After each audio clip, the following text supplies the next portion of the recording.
আসসালামু আলাইকুম। আজকে আরেকটি রেসিপি নিয়ে এসেছি দেশি আলু দিয়ে ফার্মের মুরগি। আমি সচরাচর ফার্মের মুরগি খাই না, বাট আমি যখনই রান্না করি এটা আমি আগে তেলে হলুদ আর লবণ দিয়ে ভেজে নিই এবং মশলাটাকে আমি খুব ভালোভাবে ম্যারিনেট করে রেখে দিই, যার কারণে মাংসটা খেতে খুব ভালো হয়।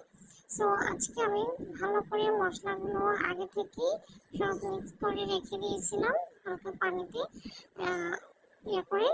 দেন মাংস ভাজার সাথে এটাকে আমি ভালো করে কষিয়ে দিয়েছি, আলুগুলো দিয়েছি।